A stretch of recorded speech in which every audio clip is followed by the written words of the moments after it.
हाँ जी दोस्तों, स्वागत है जी ਤੁਹਾਡਾ ਸਾਡੇ ਚੈਨਲ ਐਸਐਸ ਨੌਲੇਜ ਹੱਬ 'ਚ। ਅੱਜ ਅਸੀਂ ਤੁਹਾਨੂੰ ਸੰਵਿਧਾਨ ਦੀਆਂ ਜਿਹੜੀਆਂ ਸੂਚੀਆਂ ਨੇ 12 ਅਨੁਸੂਚੀਆਂ ਨੇ ਉਹਨਾਂ ਦੇ ਬਾਰੇ ਤੁਹਾਨੂੰ ਪੜ੍ਹਾਵਾਂਗੇ ਜੀ।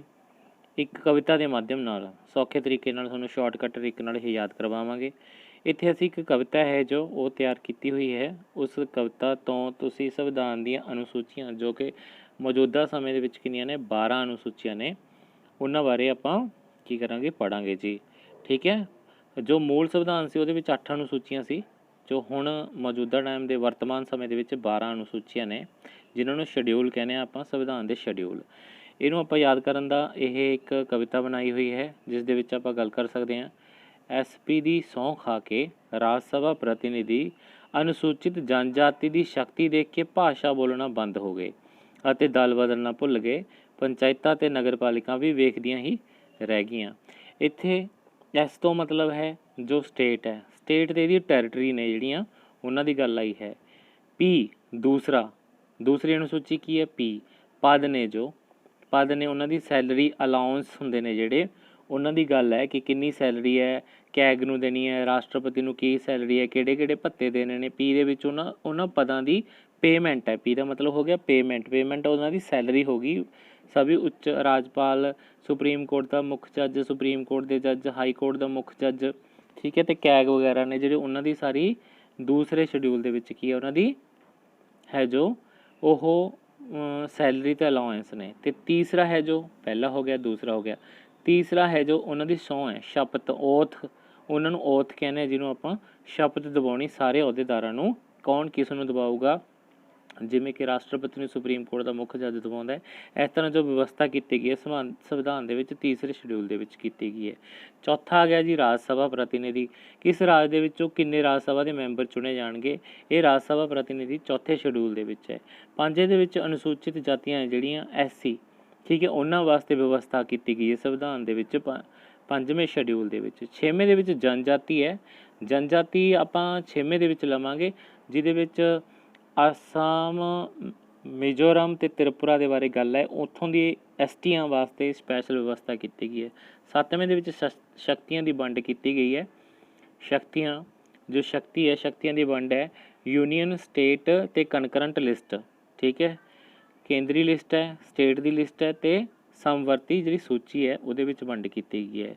ਦੇਖ ਕੇ ਭਾਸ਼ਾ ਹੈ 8ਵੇਂ ਸ਼ਡਿਊਲ ਦੇ ਵਿੱਚ। ਭਾਸ਼ਾ ਦੀ ਗੱਲ ਆ ਰਹੀ ਹੈ ਕਿ ਭਾਸ਼ਾ ਬੋਲਣਾ ਬੰਦ ਹੋ ਗਏ। ਬੰਦ ਤੋਂ ਆਪਾਂ ਲੈ ਲਾਂਗੇ ਨੌਵਾਂ ਭਾਗ। 9ਵੇਂ ਦੇ ਵਿੱਚ ਜਿਹੜੇ ਪ੍ਰੋਪਰਟੀ ਰਾਈਟ ਹਰਾਤੇ ਸੀ ਉਹ 9ਵੇਂ ਸ਼ਡਿਊਲ ਦੇ ਵਿੱਚ ਵਿਵਸਥਾ ਕੀਤੀ ਹੈ ਕਿ ਕਿਹੜੇ ਕਿਹੜੇ ਪ੍ਰੋਪਰਟੀ ਰਾਈਟ ਬੰਦ ਕਰਤੇ, ਹਟਾ ਕੇ 9ਵੇਂ ਸ਼ਡਿਊਲ ਦੇ ਵਿੱਚ ਕਿਹਨੂੰ ਪ੍ਰੋਪਰਟੀ ਦੇ ਰਾਈਟ ਮਿਲਣਗੇ, ਫੰਡਾਮੈਂਟਲ ਰਾਈਟ ਸੀ ਜਿਹੜਾ ਉਹ ਬੰਦ ਕਰਤਾ ਸੀ। ਅਤੇ 9 ਤੋਂ ਬਾਅਦ 10 ਆ ਗਿਆ ਦਲ ਬਦਲਣਾ। ਉਹ ਕਿਹੜੇ 'ਚ ਹੈ? 10ਵੇਂ ਭਾਗ 'ਚ ਹੈ ਦਲ ਬਦਲਣਾ, ਠੀਕ ਹੈ ਜੀ। ਦਲ ਬਦਲਣਾ ਬੰਦ ਕਰਤਾ, ਭੁੱਲ ਗਏ, ਦਲ ਬਦਲਣਾ ਭੁੱਲ ਗਏ, ਦਲ ਬਦਲਣਾ ਬੰਦ ਕੀਤੇ 10ਵੇਂ ਸ਼ਡਿਊਲ ਦੇ ਵਿੱਚ। 11ਵੇਂ ਦੇ ਵਿੱਚ ਪੰਚਾਇਤਾਂ ਆ ਗਈਆਂ, ਠੀਕ ਹੈ, ਅਤੇ 12ਵੇਂ ਦੇ ਵਿੱਚ ਨਗਰਪਾਲਿਕਾਵਾਂ ਆ ਗਈਆਂ। ਨਗਰਪਾਲਿਕਾਵਾਂ ਅਤੇ ਪੰਚਾਇਤਾਂ ਦੀ ਵਿਵਸਥਾ ਜੋ ਉਹ 11 'ਚ, 12 'ਚ ਨਗਰਪਾਲਿਕਾ, 11 ਦੇ ਵਿੱਚ ਪੰਚਾਇਤਾਂ ਦੀ ਵਿਵਸਥਾ ਕੀਤੀ ਗਈ ਹੈ। ਦੇਖੋ ਇਹ ਕਵਿਤਾ ਦੇ ਮਾਧਿਅਮ ਨਾਲ ਤੁਹਾਨੂੰ ਬੜੀ ਆਸਾਨੀ ਨਾਲ ਇਹ ਯਾਦ ਹੋ ਜਾਏਗਾ, ਠੀਕ ਹੈ ਜੀ, ਯਾਦ ਹੋ ਜਾਏਗਾ। ਅਤੇ ਨੀਚੇ ਇਹਨੂੰ ਆਪਾਂ ਡਿਟੇਲ ਦੇ ਵਿੱਚ ਦੇਖਦੇ ਹਾਂ। ਸਟੇਟ ਪਹਿਲੇ ਭਾਗ 'ਚ ਹੈਗਾ ਸਟੇਟ ਅਤੇ ਇਹਦੀਆਂ ਟੈਰੀਟਰੀ, ਠੀਕ ਹੈ। ਇਹਦੇ ਜਿਹੜੀ ਟੈਰੀਟਰੀ ਹੋਣਗੀਆਂ ਭਾਰਤ ਰਾਜ ਦੀਆਂ ਉਹਦੇ ਬਾਰੇ ਗੱਲ ਹੈ। ਦੂਸਰੇ ਦੇ ਵਿੱਚ ਸੈਲਰੀ ਅਲਾਊਂਸ, ਸੈਲਰੀ ਤੋਂ ਉਹਨਾਂ ਦੇ ਭੱਤੇ। ਤੀਸਰੇ ਦੇ ਵਿੱਚ ਸ਼ਪਥ ਹੈ, ਉਹਨਾਂ ਦੀ ਸਹੁੰ ਹੈ, ਸਹੁੰ ਚੁਕਾਉਣਾ ਉਹਨਾਂ ਨੂੰ ਜੋ ਵੱਡੇ ਅਹੁਦੇਦਾਰ ਨੇ, ਰਾਸ਼ਟਰਪਤੀ, ਰਾਜ ਸਭਾ ਦੇ ਮੈਂਬਰ ਵਗੈਰਾ ਨੇ ਜੋ। ਚੌਥੇ ਦੇ ਵਿੱਚ ਰਾਜ ਸਭਾ ਦੇ ਰਿਪਰਜੈਂਟੇਟਿਵ ਕਿੱਥੋਂ ਕਿੰਨੇ ਚੁਣੇ ਜਾਣਗੇ, ਇਸ ਦੇ ਬਾਰੇ ਗੱਲ ਹੈਗੀ ਹੈ। ਪੰਜਵੇਂ ਦੇ ਵਿੱਚ ਸ਼ਡਿਊਲ ਕਾਸਟ ਨੇ ਜੇ, ਉਹਨਾਂ ਦੇ ਵਾਸਤੇ ਵਿਵਸਥਾਵਾਂ ਨੇ ਪੰਜਵੇਂ ਜਿਹੜੇ ਸ਼ਡਿਊਲ ਦੇ ਵਿੱਚ ਨੇ ਉਹਦੇ ਵਿੱਚ ਵਿਵਸਥਾ ਕੀਤੀ ਗਈ ਹੈ। ਛੇਵੇਂ 'ਚ ST ਨੇ ਜੋ ਖਾਸ ਕਰਕੇ ATM ਮਤਲਬ ਅਸਾਮ, ਤ੍ਰਿਪੁਰਾ ਅਤੇ ਮਿਜ਼ੋਰਮ ਦੀ ST ਜਾਤੀਆਂ ਦੇ ਵਾਸਤੇ ਵਿਸ਼ੇਸ਼ ਪ੍ਰਬੰਧ ਕੀਤਾ ਗਿਆ ਹੈ ਜੋ ਉਹ ਭਾਗ ਦੇ ਵਿੱਚ ਕਿਹੜੇ ਸ਼ਡਿਊਲ 'ਚ ਕੀਤਾ ਗਿਆ? 6ਵੇਂ ਦੇ ਵਿੱਚ। 7ਵੇਂ ਸ਼ਡਿਊਲ ਦੇ ਵਿੱਚ ਪਾਵਰ ਹੈ, ਪਾਵਰ ਜੋ ਸ਼ਕਤੀ ਹੈ, ਸ਼ਕਤੀ ਦੇਖ ਆਪਾਂ ਪੜ੍ਹਿਆ ਸੀ ਪੋਇਮ 'ਚ। ਸ਼ਕਤੀ ਦੀ ਵੰਡ ਕੀਤੀ ਗਈ ਹੈ ਯੂਨੀਅਨ ਲਿਸਟ, ਸਟੇਟਸ ਲਿਸਟ ਅਤੇ ਕਨਕਰੰਟ ਲਿਸਟ ਦੇ ਵਿੱਚ। 100 ਸਬਜੈਕਟ ਹੋ ਚੁੱਕੇ ਨੇ ਯੂਨੀਅਨ ਲਿਸਟ ਦੇ ਵਿੱਚ, ਠੀਕ ਹੈ ਜੀ। ਕੁਛ ਵਿਸ਼ੇ ਸਟੇਟ ਲਿਸਟ ਦੇ ਵਿੱਚ, ਕੁਛ ਕਨਕਰੰਟ ਲਿਸਟ ਦੇ ਵਿੱਚ ਅਲੱਗ-ਅਲੱਗ ਵਿਸ਼ੇ ਰੱਖੇ ਹੋਏ ਨੇ। ਲੈਂਗੁਏਜ ਆ ਗਈ 8ਵੇਂ ਦੇ ਵਿੱਚ। ਭਾਸ਼ਾ ਬੋਲਣਾ ਭੁੱਲ ਗਏ ਆਪਾਂ ਕਿਹਾ, ਅਤੇ ਭਾਸ਼ਾ 22 ਭਾਸ਼ਾਵਾਂ ਨੂੰ ਮਾਨਤਾ ਪ੍ਰਾਪਤ ਭਾਸ਼ਾ ਨੇ ਮੌਜੂਦਾ ਸਮੇਂ ਦੇ ਵਿੱਚ। ਠੀਕ ਹੈ ਜੀ। 9ਵੇਂ ਦੇ ਵਿੱਚ ਕੀ ਆ ਗਿਆ, ਭਾਗ 9ਵੇਂ ਦੇ ਵਿੱਚ ਆਪਣਾ ਹੈ ਜੋ ਬੰਦ, ਇੱਕ ਪ੍ਰੋਪਰਟੀ ਦਾ ਰਾਈਟ ਜਿਹੜਾ ਉਹ ਬੰਦ ਕਰਕੇ ਸ਼ਡਿਊਲ 9ਵੇਂ ਦੇ ਵਿੱਚ ਲਿਆਤਾ ਹੋਇਆ। ਠੀਕ ਹੈ, 9ਵੇਂ ਸ਼ਡਿਊਲ ਦੇ ਵਿੱਚ ਹੈ ਪ੍ਰੋਪਰਟੀ ਰਾਈਟ ਕਿਹਨੂੰ ਕਿਹਨੂੰ ਮਿਲੇਗਾ, ਹਰ ਇੱਕ ਨੂੰ ਨਹੀਂ। ਰਾਈਟ ਟੂ ਪ੍ਰੋਪਰਟੀ 7ਵਾਂ ਜਿਹੜਾ ਅਧਿਕਾਰ ਸੀ ਆਪਣਾ ਮੌਲਿਕ ਅਧਿਕਾਰ, ਉਸ ਨੂੰ ਹਟਾ ਕੇ ਇਹ ਸ਼ਡਿਊਲ ਦੇ ਵਿੱਚ ਵਿਵਸਥਾ ਕੀਤੀ ਹੈ ਵੀ ਕਿਹਨੂੰ ਮਿਲੂਗਾ ਇਹ ਅਧਿਕਾਰ। ਉਸ ਤੋਂ ਬਾਅਦ ਪੰਚਾਇਤਾਂ ਆ ਗਈਆਂ। ਆਪਣੇ ਪੰਚਾਇਤਾਂ ਨੂੰ ਕਿੰਨੇ ਵਿਸ਼ੇ ਦਿੱਤੇ ਨੇ, 29 ਵਿਸ਼ੇ ਸਬਜੈਕਟ ਬਣਾ ਕੇ। ਠੀਕ ਹੈ, 29 ਵਿਸ਼ਿਆਂ ਦੇ ਵਿੱਚ ਪੰਚਾਇਤਾਂ ਦੀ ਵਿਵਸਥਾ। 73ਵੀਂ ਸੋਧ ਕੀਤੀ ਗਈ ਸੀ, 73rd ਅਮੈਂਡਮੈਂਟ। ਠੀਕ ਹੈ, ਕਦੋਂ ਕੀਤੀ ਗਈ, 73rd ਅਮੈਂਡਮੈਂਟ ਕੀਤੀ ਗਈ 1992 ਦੇ ਵਿੱਚ। ਠੀਕ ਹੈ, 1992 ਦੇ ਵਿੱਚ 73rd 'ਚ ਪੰਚਾਇਤਾਂ ਐਡ ਕੀਤੀਆਂ ਗਈਆਂ। 1992 ਦੇ ਵਿੱਚ ਹੀ ਕੀ ਕੀਤਾ ਗਿਆ, 1992 ਦੇ ਵਿੱਚ ਹੀ 74ਵੀਂ ਸੋਧ ਕੀਤੀ ਗਈ, ਜਿਸ ਦੇ ਦੌਰਾਨ ਨਗਰ ਪਾਲਿਕਾਵਾਂ ਇਹ ਜੋੜੀਆਂ ਗਈਆਂ ਅਤੇ ਇਹਨਾਂ ਨੂੰ 18 ਵਿਸ਼ੇ ਦਿੱਤੇ ਗਏ। ਪੰਚਾਇਤਾਂ ਨੂੰ 29 ਵਿਸ਼ੇ 'ਤੇ ਅਧਿਕਾਰ ਦਿੱਤੇ ਗਏ, ਕੋਈ ਕਾਨੂੰਨ ਬਣਾ ਸਕਦੇ ਆ। ਤਾਂ ਇਹ ਸੀ ਜੀ ਸ਼ਾਰਟਕਟ ਟ੍ਰਿਕ। ਇਸ ਦੇ ਨਾਲ ਤੁਸੀਂ ਬੜੀ ਆਸਾਨੀ ਨਾਲ ਇਹਨੂੰ ਰੀਪਲੇ ਕਰਕੇ ਵੀਡੀਓ ਨੂੰ ਤੁਸੀਂ ਆਸਾਨੀ ਨਾਲ ਇਹ ਯਾਦ ਕਰ ਸਕਦੇ ਹੋ। ਸਾਰੇ ਸ਼ਡਿਊਲ ਪੰਜਾਬੀ ਭਾਸ਼ਾ ਦੇ ਵਿੱਚ ਅੱਗੇ ਵੀ ਹੋਰ ਵੀਡੀਓ ਪਾਉਂਦੇ ਰਹਾਂਗੇ ਤੁਹਾਨੂੰ। ਜੇ ਤੁਹਾਨੂੰ ਵਧੀਆ ਲੱਗਿਆ ਤਾਂ ਲਾਈਕ ਅਤੇ ਸ਼ੇਅਰ ਕਰਨਾ ਨਾ ਭੁੱਲਿਓ। ਧੰਨਵਾਦ ਜੀ ਦੋਸਤੋ, ਸਵਾਗਤ ਹੈ ਜੀ ਤੁਹਾਡਾ ਸਾਡੇ ਚੈਨਲ SS ਨੌਲੇਜ ਹੱਬ 'ਚ। ਅੱਜ ਅਸੀਂ ਤੁਹਾਨੂੰ ਸੰਵਿਧਾਨ ਦੀਆਂ ਜਿਹੜੀਆਂ ਸੂਚੀਆਂ ਨੇ, 12 ਅਨੁਸੂਚੀਆਂ ਨੇ, ਉਹਨਾਂ ਦੇ ਬਾਰੇ ਤੁਹਾਨੂੰ ਪੜ੍ਹਾਵਾਂਗੇ ਜੀ ਇੱਕ ਕਵਿਤਾ ਦੇ ਮਾਧਿਅਮ ਨਾਲ। ਸੌਖੇ ਤਰੀਕੇ ਨਾਲ ਤੁਹਾਨੂੰ ਸ਼ਾਰਟਕਟ ਤਰੀਕੇ ਨਾਲ ਇਹ ਯਾਦ ਕਰਵਾਵਾਂਗੇ। ਇੱਥੇ ਅਸੀਂ ਇੱਕ ਕਵਿਤਾ ਹੈ ਜੋ ਉਹ ਤਿਆਰ ਕੀਤੀ ਹੋਈ ਹੈ। ਉਸ ਕਵਿਤਾ ਤੋਂ ਤੁਸੀਂ ਸੰਵਿਧਾਨ ਦੀਆਂ ਅਨੁਸੂਚੀਆਂ, ਜੋ ਕਿ ਮੌਜੂਦਾ ਸਮੇਂ ਦੇ ਵਿੱਚ ਕਿੰਨੀਆਂ ਨੇ, 12 ਅਨੁਸੂਚੀਆਂ ਨੇ, ਉਹਨਾਂ ਬਾਰੇ ਆਪਾਂ ਕੀ ਕਰਾਂਗੇ, ਪੜ੍ਹਾਂਗੇ ਜੀ। ਠੀਕ ਹੈ, ਜੋ ਮੂਲ ਸੰਵਿਧਾਨ ਸੀ ਉਹਦੇ ਵਿੱਚ 8 ਅਨੁਸੂਚੀਆਂ ਸੀ, ਜੋ ਹੁਣ ਮੌਜੂਦਾ ਟਾਈਮ ਦੇ ਵਰਤਮਾਨ ਸਮੇਂ ਦੇ ਵਿੱਚ 12 ਅਨੁਸੂਚੀਆਂ ਨੇ, ਜਿਨ੍ਹਾਂ ਨੂੰ ਸ਼ਡਿਊਲ ਕਹਿੰਦੇ ਆ ਆਪਾਂ, ਸੰਵਿਧਾਨ ਦੇ ਸ਼ਡਿਊਲ। ਇਹਨੂੰ ਆਪਾਂ ਯਾਦ ਕਰਨ ਦਾ ਇਹ ਇੱਕ ਕਵਿਤਾ ਬਣਾਈ ਹੋਈ ਹੈ, ਜਿਸ ਦੇ ਵਿੱਚ ਆਪਾਂ ਗੱਲ ਕਰ ਸਕਦੇ ਹਾਂ। SP ਦੀ ਸਹੁੰ ਖਾ ਕੇ ਰਾਜ ਸਭਾ ਪ੍ਰਤੀਨਿਧੀ ਅਨੁਸੂਚਿਤ ਜਨਜਾਤੀ ਦੀ ਸ਼ਕਤੀ ਦੇਖ ਕੇ ਭਾਸ਼ਾ ਬੋਲਣਾ ਬੰਦ ਹੋ ਗਏ ਅਤੇ ਦਲ ਬਦਲਣਾ ਭੁੱਲ ਗਏ। ਪੰਚਾਇਤਾਂ ਅਤੇ ਨਗਰ ਪਾਲਿਕਾ ਵੀ ਵੇਖਦੀਆਂ ਹੀ ਰਹਿ ਗਈਆਂ। ਇੱਥੇ ਇਸ ਤੋਂ ਮਤਲਬ ਹੈ ਜੋ ਸਟੇਟ ਹੈ, ਸਟੇਟ ਦੇ ਇਹਦੀ ਟੈਰੀਟਰੀ ਨੇ ਜਿਹੜੀਆਂ, ਉਹਨਾਂ ਦੀ ਗੱਲ ਆਈ ਹੈ। ਦੂਸਰੀ ਅਨੁਸੂਚੀ ਕੀ ਹੈ, ਪਦ ਨੇ, ਜੋ ਪਦ ਨੇ ਉਹਨਾਂ ਦੀ ਸੈਲਰੀ ਅਲਾਊਂਸ ਹੁੰਦੇ ਨੇ ਜਿਹੜੇ, ਉਹਨਾਂ ਦੀ ਗੱਲ ਹੈ ਕਿ ਕਿੰਨੀ ਸੈਲਰੀ ਹੈ, ਕੈਗ ਨੂੰ ਦੇਣੀ ਹੈ, ਰਾਸ਼ਟਰਪਤੀ ਨੂੰ ਕੀ ਸੈਲਰੀ ਹੈ, ਕਿਹੜੇ ਕਿਹੜੇ ਭੱਤੇ ਦੇਣੇ ਨੇ। ਦੇ ਵਿੱਚ ਉਹਨਾਂ ਪਦਾਂ ਦੀ ਪੇਮੈਂਟ ਹੈ। ਦਾ ਮਤਲਬ ਹੋ ਗਿਆ ਪੇਮੈਂਟ ਉਹਨਾਂ ਦੀ ਸੈਲਰੀ ਹੋ ਗਈ। ਸਭੀ ਉੱਚ ਰਾਜਪਾਲ, ਸੁਪਰੀਮ ਕੋਰਟ ਦਾ ਮੁੱਖ ਜੱਜ, ਸੁਪਰੀਮ ਕੋਰਟ ਦੇ ਜੱਜ, ਹਾਈ ਕੋਰਟ ਦਾ ਮੁੱਖ ਜੱਜ। ਠੀਕ ਹੈ, ਅਤੇ ਕੈਗ ਵਗੈਰਾ ਨੇ ਜਿਹੜੇ, ਉਹਨਾਂ ਦੀ ਸਾਰੀ ਦੂਸਰੇ ਸ਼ਡਿਊਲ ਦੇ ਵਿੱਚ ਕੀ ਹੈ, ਉਹਨਾਂ ਦੀ ਹੈ ਜੋ ਉਹ ਸੈਲਰੀ ਅਤੇ ਅਲਾਉੈਂਸ ਨੇ। ਅਤੇ ਤੀਸਰਾ ਹੈ ਜੋ, ਪਹਿਲਾ ਹੋ ਗਿਆ, ਦੂਸਰਾ ਹੋ ਗਿਆ, ਤੀਸਰਾ ਹੈ ਜੋ ਉਹਨਾਂ ਦੀ ਸਹੁੰ ਹੈ, ਸ਼ਪਥ, ਓਥ। ਉਹਨਾਂ ਨੂੰ ਓਥ ਕਹਿੰਦੇ ਆ, ਜਿਹਨੂੰ ਆਪਾਂ ਸ਼ਪਥ ਦਿਵਾਉਣੀ ਸਾਰੇ ਅਹੁਦੇਦਾਰਾਂ ਨੂੰ। ਕੌਣ ਕਿਸ ਨੂੰ ਦਵਾਊਗਾ, ਜਿਵੇਂ ਕਿ ਰਾਸ਼ਟਰਪਤੀ ਨੂੰ ਸੁਪਰੀਮ ਕੋਰਟ ਦਾ ਮੁੱਖ ਜੱਜ ਦਵਾਉਂਦਾ ਹੈ। ਇਸ ਤਰ੍ਹਾਂ ਜੋ ਵਿਵਸਥਾ ਕੀਤੀ ਗਈ ਹੈ ਸੰਵਿਧਾਨ ਦੇ ਵਿੱਚ, ਤੀਸਰੇ ਸ਼ਡਿਊਲ ਦੇ ਵਿੱਚ ਕੀਤੀ ਗਈ ਹੈ। ਚੌਥਾ ਆ ਗਿਆ ਜੀ ਰਾਜ ਸਭਾ ਪ੍ਰਤੀਨਿਧੀ। ਕਿਸ ਰਾਜ ਦੇ ਵਿੱਚੋਂ ਕਿੰਨੇ ਰਾਜ ਸਭਾ ਦੇ ਮੈਂਬਰ ਚੁਣੇ ਜਾਣਗੇ, ਇਹ ਰਾਜ ਸਭਾ ਪ੍ਰਤੀਨਿਧੀ ਚੌਥੇ ਸ਼ਡਿਊਲ ਦੇ ਵਿੱਚ ਹੈ।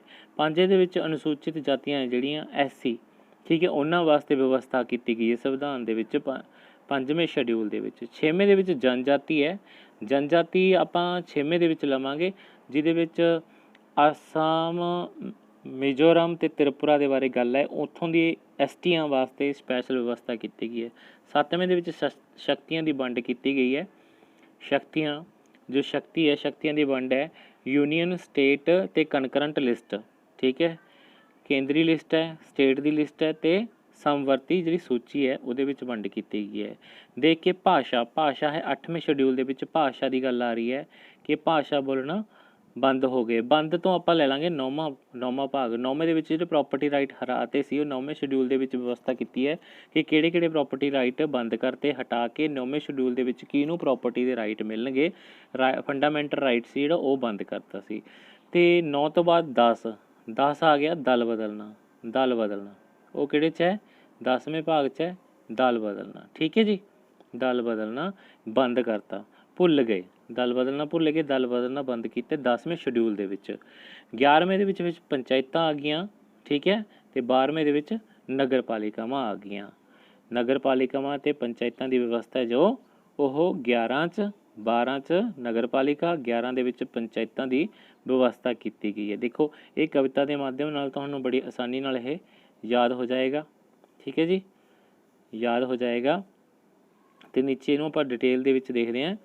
ਸਟੇਟ ਪਹਿਲੇ ਭਾਗ 'ਚ ਹੈਗਾ ਸਟੇਟ ਤੇ ਇਹਦੀਆਂ ਟੈਰੀਟਰੀ। ਠੀਕ ਹੈ, ਇਹਦੇ ਜਿਹੜੀ ਟੈਰੀਟਰੀ ਹੋਣਗੀਆਂ ਭਾਰਤ ਰਾਜ ਦੀਆਂ ਉਹਦੇ ਬਾਰੇ ਗੱਲ ਹੈ। ਦੂਸਰੇ ਦੇ ਵਿੱਚ ਸੈਲਰੀ ਅਲਾਊਂਸ, ਸੈਲਰੀ ਤੋਂ ਉਹਨਾਂ ਦੇ ਭੱਤੇ। ਤੀਸਰੇ ਦੇ ਵਿੱਚ ਸ਼ਪਥ ਹੈ, ਉਹਨਾਂ ਦੀ ਸਹੁੰ ਹੈ, ਸਹੁੰ ਚੁਕਾਉਣਾ ਉਹਨਾਂ ਨੂੰ ਜੋ ਵੱਡੇ ਅਹੁਦੇਦਾਰ ਨੇ, ਰਾਸ਼ਟਰਪਤੀ, ਰਾਜ ਸਭਾ ਦੇ ਮੈਂਬਰ ਵਗੈਰਾ ਨੇ ਜੋ। ਚੌਥੇ ਦੇ ਵਿੱਚ ਰਾਜ ਸਭਾ ਦੇ ਰਿਪਰੈਜ਼ੈਂਟੇਟਿਵ ਕਿੱਥੋਂ ਕਿੰਨੇ ਚੁਣੇ ਜਾਣਗੇ, ਇਸ ਦੇ ਬਾਰੇ ਗੱਲ ਹੈਗੀ ਹੈ। ਪੰਜਵੇਂ ਦੇ ਵਿੱਚ ਸ਼ਡਿਊਲ ਕਾਸਟ ਨੇ ਜੇ, ਉਹਨਾਂ ਦੇ ਵਾਸਤੇ ਵਿਵਸਥਾਵਾਂ ਨੇ। ਪੰਜਵੇਂ ਜਿਹੜੇ ਸ਼ਡਿਊਲ ਦੇ ਵਿੱਚ ਨੇ ਉਹਦੇ ਵਿੱਚ ਵਿਵਸਥਾ ਕੀਤੀ ਗਈ ਹੈ। ਛੇਵੇਂ 'ਚ ST ਨੇ ਜੋ, ਖਾਸ ਕਰਕੇ ATM ਮਤਲਬ ਅਸਾਮ, ਤ੍ਰਿਪੁਰਾ ਅਤੇ ਮਿਜ਼ੋਰਮ ਦੀ ST ਜਾਤੀਆਂ ਦੇ ਵਾਸਤੇ ਵਿਸ਼ੇਸ਼ ਪ੍ਰਬੰਧ ਕੀਤਾ ਗਿਆ ਹੈ, ਜੋ ਉਹ ਭਾਗ ਦੇ ਵਿੱਚ ਕਿਹੜੇ ਸ਼ਡਿਊਲ 'ਚ ਕੀਤਾ ਗਿਆ, 6ਵੇਂ ਦੇ ਵਿੱਚ। 7ਵੇਂ ਸ਼ਡਿਊਲ ਦੇ ਵਿੱਚ ਪਾਵਰ ਹੈ, ਪਾਵਰ ਜੋ ਸ਼ਕਤੀ ਹੈ, ਸ਼ਕਤੀ ਦੇਖ ਆਪਾਂ ਪੜ੍ਹਿਆ ਸੀ ਪੋਇਮ 'ਚ, ਸ਼ਕਤੀ ਦੀ ਵੰਡ ਕੀਤੀ ਗਈ ਹੈ ਯੂਨੀਅਨ ਲਿਸਟ, ਸਟੇਟਸ ਲਿਸਟ ਅਤੇ ਕਨਕਰੰਟ ਲਿਸਟ ਦੇ ਵਿੱਚ। 100 ਸਬਜੈਕਟ ਹੋ ਚੁੱਕੇ ਨੇ ਯੂਨੀਅਨ ਲਿਸਟ ਦੇ ਵਿੱਚ। ਠੀਕ ਹੈ ਜੀ, ਕੁਝ ਵਿਸ਼ੇ ਸਟੇਟ ਲਿਸਟ ਦੇ ਵਿੱਚ, ਕੁਝ ਕਨਕਰੰਟ ਲਿਸਟ ਦੇ ਵਿੱਚ ਅਲੱਗ-ਅਲੱਗ ਵਿਸ਼ੇ ਰੱਖੇ ਹੋਏ ਨੇ। ਲੈਂਗੁਏਜ ਆ ਗਈ 8ਵੇਂ ਦੇ ਵਿੱਚ। ਭਾਸ਼ਾ ਬੋਲਣਾ ਭੁੱਲ ਗਏ ਆਪਾਂ ਕਿਹਾ, ਅਤੇ ਭਾਸ਼ਾ 22 ਭਾਸ਼ਾਵਾਂ ਨੂੰ ਮਾਨਤਾ ਪ੍ਰਾਪਤ ਭਾਸ਼ਾ ਨੇ ਮੌਜੂਦਾ ਸਮੇਂ ਦੇ ਵਿੱਚ। ਠੀਕ ਹੈ ਜੀ, 9ਵੇਂ ਦੇ ਵਿੱਚ ਕੀ ਆ ਗਿਆ, ਭਾਗ 9ਵੇਂ ਦੇ ਵਿੱਚ ਆਪਣਾ ਹੈ ਜੋ ਬੰਦ, ਇੱਕ ਪ੍ਰਾਪਰਟੀ ਦਾ ਰਾਈਟ ਜਿਹੜਾ ਉਹ ਬੰਦ ਕਰਕੇ ਸ਼ਡਿਊਲ 9ਵੇਂ ਦੇ ਵਿੱਚ ਲਿਆਤਾ ਹੋਇਆ। ਠੀਕ ਹੈ, 9ਵੇਂ ਸ਼ਡਿਊਲ ਦੇ ਵਿੱਚ ਹੈ ਪ੍ਰਾਪਰਟੀ ਰਾਈਟ ਕਿਹਨੂੰ ਮਿਲੇਗਾ, ਹਰ ਇੱਕ ਨੂੰ ਨਹੀਂ। ਰਾਈਟ ਟੂ ਪ੍ਰਾਪਰਟੀ 7ਵਾਂ ਜਿਹੜਾ ਅਧਿਕਾਰ ਸੀ ਆਪਣਾ ਮੌਲਿਕ ਅਧਿਕਾਰ, ਉਸ ਨੂੰ ਹਟਾ ਕੇ ਇਹ ਸ਼ਡਿਊਲ ਦੇ ਵਿੱਚ ਵਿਵਸਥਾ ਕੀਤੀ ਹੈ ਵੀ ਕਿਹਨੂੰ ਮਿਲੂਗਾ ਇਹ ਅਧਿਕਾਰ। ਉਸ ਤੋਂ ਬਾਅਦ ਪੰਚਾਇਤਾਂ ਆ ਗਈਆਂ ਆਪਣੇ। ਪੰਚਾਇਤਾਂ ਨੂੰ ਕਿੰਨੇ ਵਿਸ਼ੇ ਦਿੱਤੇ ਨੇ, 29 ਵਿਸ਼ੇ ਸਬਜੈਕਟ ਬਣਾ ਕੇ। ਠੀਕ ਹੈ, 29 ਵਿਸ਼ਿਆਂ ਦੇ ਵਿੱਚ ਪੰਚਾਇਤਾਂ ਦੀ ਵਿਵਸਥਾ। 73ਵੀਂ ਸੋਧ ਕੀਤੀ ਗਈ ਸੀ, 73rd ਅਮੈਂਡਮੈਂਟ। ਠੀਕ ਹੈ, ਕਿਦੋਂ ਕੀਤੀ ਗਈ, 73rd ਅਮੈਂਡਮੈਂਟ ਕੀਤੀ ਗਈ 1992 ਦੇ ਵਿੱਚ। ਠੀਕ ਹੈ, 1992 ਦੇ ਵਿੱਚ 73rd 'ਚ ਪੰਚਾਇਤਾਂ ਐਡ ਕੀਤੀਆਂ ਗਈਆਂ। 1992 ਦੇ ਵਿੱਚ ਹੀ ਕੀ ਕੀਤਾ ਗਿਆ, 1992 ਦੇ ਵਿੱਚ ਹੀ 74ਵੀਂ ਸੋਧ ਕੀਤੀ ਗਈ, ਜਿਸ ਦੇ ਨਾਲ ਨਗਰਪਾਲਿਕਾਵਾਂ ਇਹ ਜੋੜੀਆਂ ਗਈਆਂ ਅਤੇ ਇਹਨਾਂ ਨੂੰ 18 ਵਿਸ਼ੇ ਦਿੱਤੇ ਗਏ। ਪੰਚਾਇਤਾਂ ਨੂੰ 29 ਵਿਸ਼ੇ 'ਤੇ ਅਧਿਕਾਰ ਦਿੱਤੇ ਗਏ, ਕੋਈ ਕਾਨੂੰਨ ਬਣਾ ਸਕਦੇ ਆ। ਤਾਂ ਇਹ ਸੀ ਜੀ ਸ਼ਾਰਟਕਟ ਟ੍ਰਿਕ। ਇਸ ਦੇ ਨਾਲ ਤੁਸੀਂ ਬੜੀ ਆਸਾਨੀ ਨਾਲ ਇਹਨੂੰ ਰੀਪਲੇ ਕਰਕੇ ਵੀਡੀਓ ਨੂੰ ਤੁਸੀਂ ਆਸਾਨੀ ਨਾਲ ਇਹ ਯਾਦ ਕਰ ਸਕਦੇ ਹੋ। ਸਾਰੇ ਸ਼ਡਿਊਲ ਪੰਜਾਬੀ ਭਾਸ਼ਾ ਦੇ ਵਿੱਚ ਅੱਗੇ ਵੀ ਹੋਰ ਵੀਡੀਓ ਪਾਉਂਦੇ ਰਹਾਂਗੇ ਤੁਹਾਨੂੰ। ਜੇ ਤੁਹਾਨੂੰ ਵਧੀਆ ਲੱਗਿਆ ਤਾਂ ਲਾਈਕ ਅਤੇ ਸ਼ੇਅਰ ਕਰਨਾ ਨਾ ਭੁੱਲਿਓ। ਧੰਨਵਾਦ।